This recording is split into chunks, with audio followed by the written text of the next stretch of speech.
Celebrating 50 years of ANA. Conversations on the past, present, and future of self-determination. And petu washte mitakuapi. Shante washte na pechiuzapi. Patrice Kunishimachiapi. In the language of my Lakota relatives, good day, my relatives. I greet you with a warm handshake and heart. My name is Patrice Kunish, and I am the Commissioner of the Administration for Native Americans at the Administration for Children and Families at the Department of Health and Human Services. And I am just so thrilled to be able to introduce you today, Jeannie Hovland. Jeannie is a very, very special guest because, one, I know her personally and as a good friend. We're both from South Dakota. And secondly, she is my predecessor, the former ANA Commissioner. So today, in honor of ANA's 50th anniversary, we're going to be talking to Jeannie about her time and experience and accomplishments at ANA.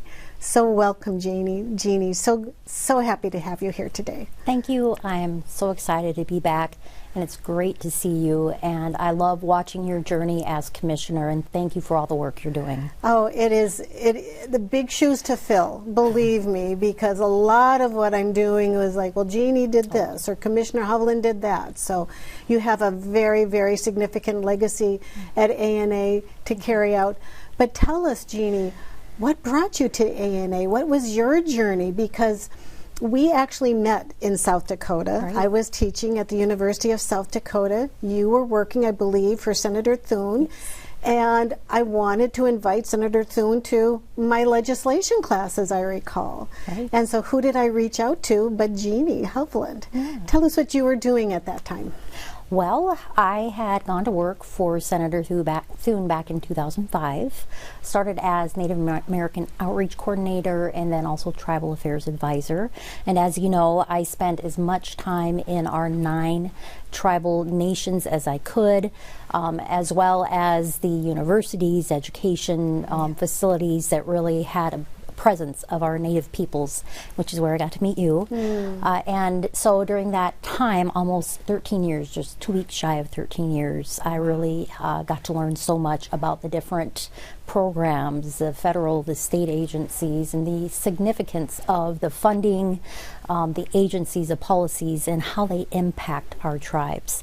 And, you know, after 13 years, my kids were grown, and I was willing to consider coming out to Washington, D.C., and the ANA commission position was open, and so I went ahead and said yes and moved forward with it. And I've been here since. It's been 6 years now. Oh, my goodness. And you actually moved to Washington, D.C. Your career has launched. But let's go back to South Dakota. I believe your family is Sisseton Wahpeton? I am the Santee Dakota, Flanger, Santee Sioux, and Oglala Lakota. So I'm enrolled in Flanger, but I'm also Oglala Lakota and half Norwegian. Oh my goodness, great. And I know when you mentioned the 9 tribes of South Dakota, my tribe, the Standing Rock Sioux Lakota tribe, is amongst them, and the enormous service that you did for the tribes in South Dakota was just so remarkable. So how amazing that you're here in Washington, D.C. and carrying out this work. So once you landed in ANA, what did you find? What was the situation in terms of grant funding, programs in the works? Where did you sort of pick up the ball? Well, I had heard about the Administration for Native Americans and their grants through a couple of our tribal organizations, and tribes had the funding. So I knew it was very unique and very sought after funding. And so I came to the agency and realized that it's the first time I'd seen the amount of flexibility that Congress had given to our grant funding at the level that it is at the Administration for Native Americans, which made it really unique. And you know, a great team out there working with our communities and really, you know, allowing the communities to do what they should be doing, which is developing their priorities, having a vision, and then coming back to the Administration for Native Americans to have funding to support their visions and their priorities. Community driven. Absolutely, community driven. The work is in the community, for the community, on behalf of the community. You had a couple of important priorities during your time. Could you tell us a little bit about those priorities? Absolutely. As you know, being from the Great Plains, there has been the frustration of some of our tribes, and at that time I only knew North Dakota, South Dakota, and a little bit of our tribes in Nebraska, had some of the highest needs and needing that federal fund to support their economic development, social development programs. But they weren't always able to compete with tribes that had resources to be able to hire full-time grant writers, to be able to have people in positions to maintain federal funds and stay in compliance. And so it was frustrating for our tribes that they really needed the funding a lot of time but weren't able to compete and sometimes sustain that funding. And so that was one of the asks before I left for our tribes, was to look at that. So with the work of our team at ANA, we created the Social and Economic Development Strategies, SEDS, growing organizations, or SEDS Go. We still have a few of those around. You do? I'm so glad to hear. And really, that growing organizations could be tribes, tribal organizations, tribal nonprofit organizations, to really help build that capacity to be able to compete successfully, and also, just as important, to be able to sustain that funding and be in compliance. So, goodness. One of the most memorable events that I recall you being in the commissioner is when you invited me to join you in Hawaii when you were visiting with the Office of Hawaiian Affairs. But you also brought together Kat Chon from the Administration for Native Americans and the Office of Trafficking in Persons. Now, Kat and I know each other from our graduate school days, but Kat had a very particular role in this visit because she and you were focused on human trafficking, missing, murdered Indigenous peoples. I just thought that was a remarkable opportunity, especially when we think about Native Hawaiians and Pacific Islanders in that space. Do you recall that visit? Absolutely, and thank you for being part of it. You brought so much to the table and to the discussion. And when I had decided, coming out to the Administration for Native Americans, I really wanted to focus on economic development. And our tribes said, yes, but also on our missing and murdered peoples too. And I had one tribal leader that said, Jeannie, it's hard to have a strong economy when we have a hurting community. And that was an aha moment for me. And that's when I determined that I can't just talk about economic development. I have to talk about us as a community and what's affecting our community. And so that statement that I heard early on really kind of formed my priority in how to approach our communities. And today, currently, this administration is dealing with a lot of hurt and healing needs, the traumatic experiences that we're seeing from boarding schools, from children being separated from their parents, and of course violence and violence against women. So this work is deep and is long term, but I think we've turned the tide in really trying to start the healing process, the interaction and intervention work, and just really addressing the community needs around healing and holistic healing, right? Individual, family, communities need to heal. Absolutely. Absolutely. Oh my goodness. I'm glad that work continues, and I thank you for your leadership to continue on with social economic development, our missing and murdered Indigenous relatives, and I'm just grateful that work continues. Yes. The other thing I wanted to mention is there were a significant amount of, changes while you were commissioner. Was this the beginning of COVID, and were things changing in terms of how we provided services to the community? COVID came in towards the end of my term. So definitely there were significant changes with that, of course. But I would say the changes that I had seen early on was definitely bringing in our missing and murdered Indigenous persons. At that time, we might have heard a little bit about missing, murdered missing and murdered Indigenous women, and then MMIWG, and it kind of evolved. That's what it is. That was a big part of it. And you and I know, we always knew that many of our people went missing or were murdered, and there wouldn't be answers, the cases would go cold, but there never really was this title or name to bring it all under an umbrella and to move it forward. And I'm so grateful to the families, the survivors, the tribal leaders, the community members, our Indigenous communities that just advocated for us to be their voice and to ensure that our programs and our policies and our funding is available to help with the crisis of our missing and murdered Indigenous persons. And that, of course, has taken such a big change over the last 5 years since it became a truly national issue, the spotlight, both in terms of the crises, but then the action and reaction to addressing it. So these conversations that I'm having with folks around ANA's 50th anniversary is really to recognize sort of our own history, our own path from 1974 when Congress considered and passed the Native American Programs Act. And at the time, you know, the BIA was the only funding in the country, right, for Native people in the community, reservation communities. And it was pretty prescriptive. It was the BIA said what you could have, how much you could have, told you what you could do with it. It was all about the BIA and not the community, as we talked about earlier. Okay. But along the way, ANA has grown. We've really developed the number of programs we have. And one of the most, I don't want to say compelling programs is around languages. And I am not a first language speaker. I do remember my aunties talking Lakota and Dakota and laughing to each other when they telling each other these jokes, I imagine.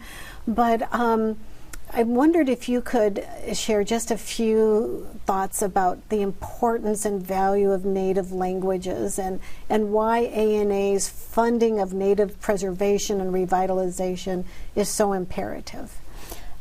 It's the core of who we are as Native peoples, our language. It's the way that we communicate, but it's also spiritual. And many of our languages weren't written languages, and so being lost through the years, and then we had this pandemic, and we lost so many of our fluent speakers. So ANA has, since they've created the funding, helped to restore and revitalize, but specifically after the pandemic, has been able to really help restore and hold on to our languages. Very few first language speakers, and those that are sort of picking it up afterwards, they're just not getting the right inflection, intonation, maybe even not the right usage, as I always stumble over. But as you said, it's our identity, right? It's our cultural ways. It's our ways. It's who we are as peoples. I feel that we have a responsibility. Whatever we know in our language, speak it. Wherever you're at in it. If you're new to it, I'm learning. I will always be continuing to learn for the sake of our ancestors, for our boarding school survivors and families that weren't allowed to speak it, and for our code talkers who also weren't allowed to speak it but were called upon to use their language to secure many of our victories. I feel like we have that responsibility to speak what we know. We are never too old to learn. I love that phrase, speak what you know. Yes. So here's another question, and it's not a tricky question whatsoever, but you are deeply immersed in economic development. Obviously gaming is like a lifeblood to many tribal nations. How do you connect sort of the language and cultural ways to the enterprise, the social economic development that is also needed in our communities? Well, we want to continue to be a community that has that we can thrive, and we always want to be improving our quality of life, have access to healthcare, quality education, and quality healthcare. And so money is important.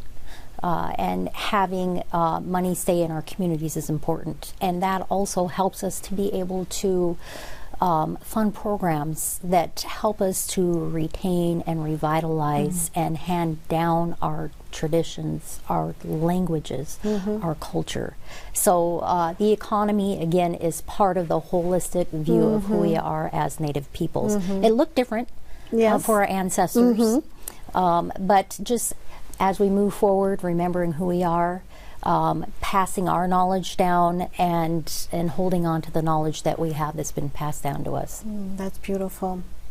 So reflecting on 50 years, I think we've had some pretty phenomenal investments, as I consider our grant funding in Native communities far and wide. And I'm wondering if you could maybe share your advice, for example, and what would you tell the next commissioner of ANA? There's you, there's me. What would you tell the next commissioner about the next 50 years? The best advice that I think I could give is that spend as much time as you can in the communities, getting to know the cultures, the needs, asking for their solutions, asking what should the priorities be. You have, through the ICNA as the chair, through Deputy Assistant Secretary, you really have a lot of authority to be able to carry the voice of our people. And so, me coming out of South Dakota, I realized that there were some common issues, but there were other issues in different communities. And while we were similar in a lot of ways, we're also unique. So you can't get to every community, but try to get to as many communities. Ask what are the what do you think the priorities are? Carry their voices as high up as you can.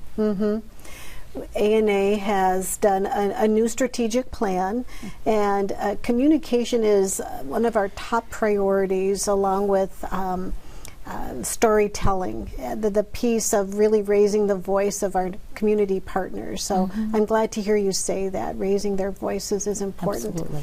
And then, speaking of our Native communities, what would you tell them about ANA as a funding opportunity, but also as an agency in the federal government that really supports their self-determination?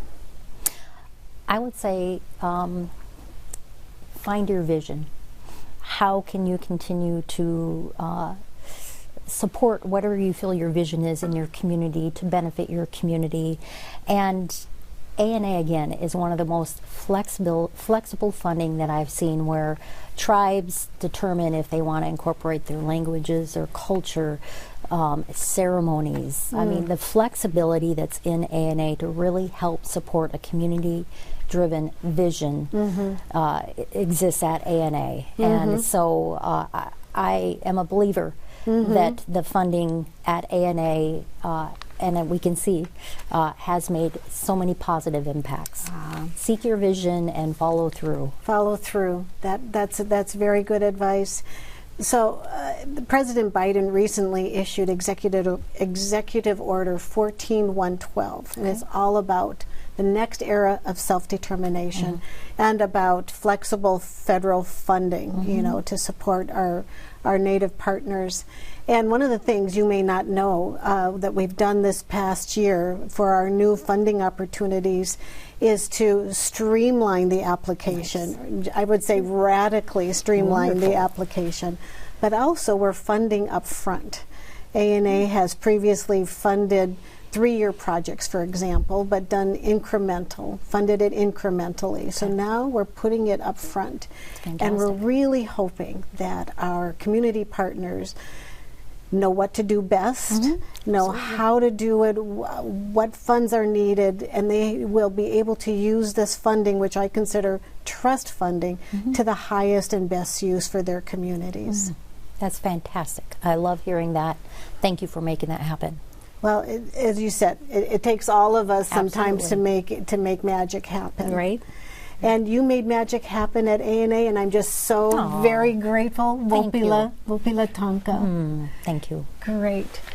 And to all of you, thank you for joining us and spending our time today with former ANA Commissioner Jeannie Hovland. Thank you so much. Celebrating 50 years of ANA. Conversations on the past, present, and future of self-determination. Produced by the U.S. Department of Health and Human Services.